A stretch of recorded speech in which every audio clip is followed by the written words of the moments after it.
to Los Santos, the city of celluloid, sin, and cellulite removal. From dead starlets in Vinewood, to the gangbangers in Davis and Strawberry, and terracels in Chumash, to the drunken tourists in Del Perro Pier. It's time to take a look inside this cesspit of destroyed dreams, drug-addled degenerates and deluded desperados that make up this great city of lights. Hi, I'm decorated FIB agent Stephen Haynes. The FIB, the police department, and the sheriff's office are fighting a war out here every day in a city where dreams too often become wet with tears. The Los Santos docks. This is where it all begins. The second largest port in the world, the great orifice of American capitalism. Stuff coming in, garbage going out, and hidden in over 2 million containers a day, God only knows where. The cartels pay off some low-level schlub, and suddenly you've got military-grade weapons, badly cut crystal meth, and grade A yayo from Mexico flooding our streets. And once it hits the hood, it's anarchy, with a side of murder hold to fries. Or maybe the Chinese are slipping some of our high-security weapons systems in with the recycling, and we're giving up our national security for nothing? Who knows? Who cares? As long as the financial party continues, we'll just keep picking up the pieces. A word to the wise, kids. Never use PCP. It makes you want to punch cops or run around naked, and not necessarily always in that order. Most of the time, this illicit cargo makes it straight to the gangs. But sometimes an ordinary Joe lets go and loses his shit after a pipe or two of pleasure dust.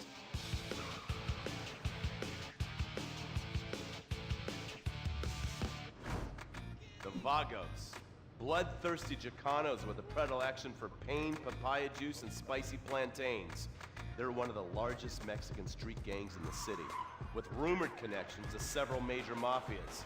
While half the battle out here is fought with guns, the other half is with informants.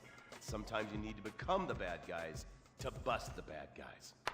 All right, guys, let's go. When the Ballas and the families aren't shooting each other, they're selling the dope that the junkies are shooting into their veins.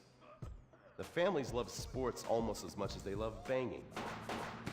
Flashy, arrogant, competitive, and aggressive, they are lifelong bitter enemies of the Ballas. Wearing the colors of the feud or the Corkers, the families call themselves Gang Green. Of course, like all families, they love a good squabble. Subdivided into sets, such as the Chamberlain Gangsters or the Carson Avenue set, it turns out the families love shooting each other almost as much as they love shooting Ballas. Now, the LSPD have had many run-ins with various family sets over the years. With the Ballas, the FIB take a more community outreach approach. Hey guys, stay out of trouble now. Suck my Steve Haynes. Now, the Ballas fly the colors of the Los Santos Panic, or the Boers, purple, because they are the bruise on the face of this city. While some thugs obviously prefer 4 wheels, other desperados prefer 2. Leather, exhaust, and drugs. No, this isn't an exotic S&M party. These are one of the nation's toughest outlaw motorcycle gangs, the Lost. Rumors are they get a new tattoo for every person they stab. And it's definitely okay for your motorcycle mama to show her breast to your friends. The FIB has been tracking the Lost for years. We've jumped from coast to coast and have spent more time in the Midwest than a tornado spotter. When they're not running meth, they're smoking it. Or so I hear, a dangerous new drug on the streets called toilet cleaner.